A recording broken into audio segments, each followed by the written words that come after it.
All right, let's jump right in. In this explainer, we're going to distill over 70 years of intense counterinsurgency experience into a premium, strategic playbook for the modern world. We're essentially looking backward to look forward, taking some seriously hard-earned historical realities and transforming them into a comprehensive blueprint for statecraft and security. 70. That is how many years India has spent dealing with incredibly complex insurgencies, militancy, and proxy wars. Just to put that into perspective, we are talking about 7 decades of continuous combat data across literally every terrain imaginable. Freezing high-altitude glaciers? Yep. Sweltering, dense jungles? Absolutely. This isn't just history. It's a massive, deeply tested, and honestly, sometimes bloody dataset on what actually works in statecraft. It gives us this incredible lens to see how insurgent movements evolve, how they react to policy, and the role of international dynamics. So, that brings us to the ultimate question we really need to answer today. What exactly separates a temporary military victory from a lasting, sustainable peace? I mean, winning a firefight or securing a region for a few weeks is one thing, right? But completely rewiring a society so that violence never returns? Now that is an entirely different, infinitely more complex challenge. Okay, here is our briefing agenda. We'll move step by step through the anatomy of modern insurgency, the strategic success pyramid, those entirely new battlefields of tech and finance, winning hearts and narratives, building the future force, and finally, securing a lasting peace. Let's kick things off with part 1, the anatomy of modern insurgency. To solve any conflict, we first have to understand how it's actually born. And here's the thing, the path to conflict rarely begins with weapons. It begins with people, and it begins with policy. In any society, especially multi-ethnic or multi-religious ones, a lack of inclusivity or perceived discrimination inevitably leads to alienation. And that alienation, it quickly calcifies into deep-seated grievance. What might start out as a simple, totally democratic protest for rights can rapidly mobilize. If a state miscalculates, that movement transforms overnight into violent collective conflict, especially if external forces are just waiting in the wings to take advantage. Which leads us nicely into part 2, the strategic success pyramid. The reality is, you cannot simply bomb an insurgency out of existence. It just doesn't work. You have to dismantle its foundation, while simultaneously rebuilding the state's foundation. So raw military capability has to be paired with a whole system approach to form a complete, successful strategic pyramid. The government absolutely must focus on the political aim by addressing those root causes and fostering inclusivity.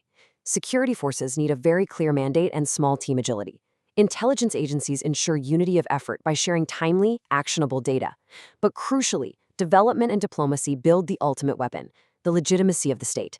Fix those economic disparities. Isolate the insurgents on the world stage.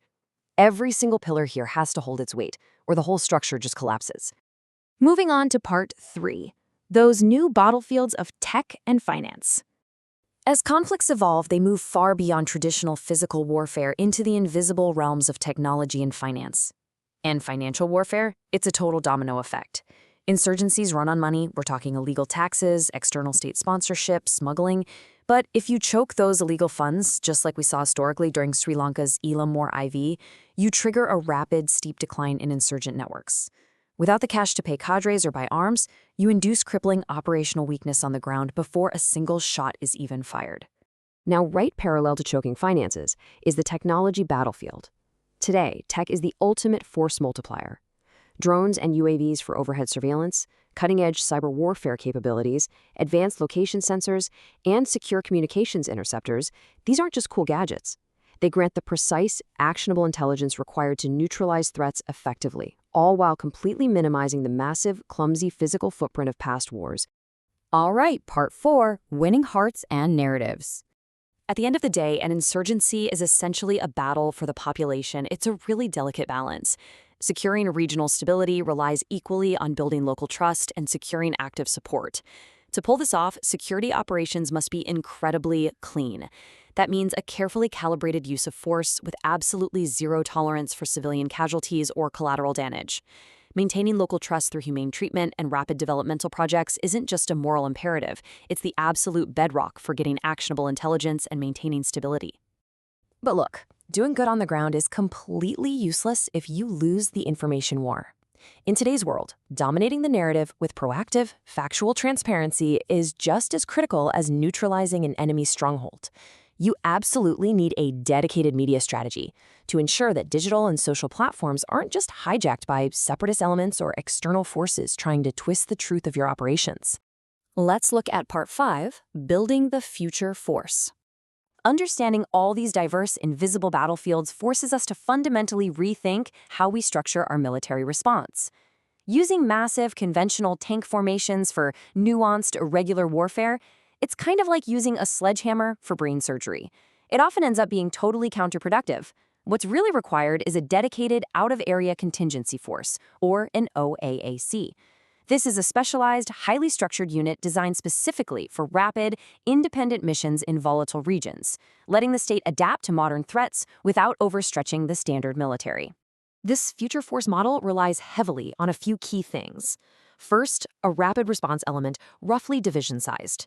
It demands absolute, seamless jointness. We are talking total integration across the Army, Navy, Air Force, and civil agencies, all backed by rapid logistical chains. But the real game changer here? Embedded advisory teams. Placing diplomatic, legal, and media experts directly alongside military units ensures total mission clarity and strict adherence to the overarching political aim. And finally, Part 6, Securing a Lasting Peace. We really need to ground these theoretical frameworks in historical reality to see how peace is actually secured on the ground. Just look at the 1987 Indo-Sri Lanka Agreement. It mapped out a shockingly ambitious timeline. We're talking an immediate military ceasefire within 48 hours, the surrender of arms within 72 hours, and then a rapid pivot to democratic elections within 3 months, capped off by a regional referendum within a year. It perfectly illustrates how rapidly military action has to hand the baton over to democratic processes to truly lock in stability. If you take away just one thing from this entire explainer, let it be this absolutely powerful reality. Neutralizing a threat, clearing a valley, or capturing a stronghold, that is simply a matter of military capability. But true integration is never, ever achieved through violence. Securing a lasting peace so you never have to fight that battle again requires ultimate political legitimacy, inclusive governance, and winning the unwavering trust of the people. So, as we face a future increasingly defined by cyber threats, economic warfare, and rapidly evolving modern insurgencies, we have to ask ourselves, how will global powers adapt these hard-earned lessons to the invisible battlefields of tomorrow? The tools of war might change, but the foundational anatomy of conflict and the delicate architecture of peace remain exactly the same. Thanks for joining me on this deep dive into the strategy of future conflicts.